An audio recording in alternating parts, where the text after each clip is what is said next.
കാടയുണ്ടോ? കാട ഇറച്ചി ഇല്ല സാർ. കൊക്കുണ്ടോ? കൊക്കിറച്ചി ഇല്ല സാർ. ഇവിടെ കൊണ്ടുവന്നത് മുഴുവൻ പിരിഞ്ഞിട്ട് പോരെ, കാറിയും കൊക്കൊക്കെ പോരെ. അല്ല, ആശാൻ പറഞ്ഞിട്ടല്ലേ. മിണ്ടരുത്. പരശുരാമൻ കുടിച്ച അങ്ങനെയാ, എപ്പ എന്ത് പറയുന്ന ഒരു ഓർമ്മയും കാണില്ല. പരശുരാമൻ ഇനി മദ്യപിക്കേണ്ട, നമുക്കൊരു വഴിക്ക് പോകാനുള്ള കുഴപ്പമാവും. എന്ത് കുഴപ്പം വരാനാ? ഈ യാത്ര നാളത്തേക്ക് മാറ്റി വെക്കും, അത്രയല്ലേ ഉള്ളൂ. ഈ കുപ്പിടുത്ത് നിറന്തലുണ്ട്, അതാണ്ടല്ലോ. അടിയാ സൗകര്യം അടിച്ചോളൂ. കണ്ടോ, വലിയ പണക്കാരാന്ന് തോന്നുന്നു. എന്തൊരു തീറ്റ അതിന്. അയ്യോ, ഭയങ്കരം തന്നെ. അയപ്പായിട്ടൊന്ന് പിടിപ്പിക്കേ. അത് ശരിയാവില്ല രാഘവൻ നായരെ.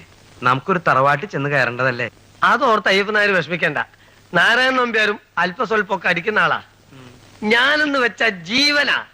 ഞാൻ ചോദിച്ച ഒരാനയല്ല, തറവാട്ടിലുള്ള മുഴുവൻ ആനയും പെറുക്കി തരും. നോയിക്കോളൂ, എന്നെ കാണുമ്പം നാരായണൻ നമ്പ്യാർക്കുള്ള ഒരു സന്തോഷം. എന്റെ അമ്മേ.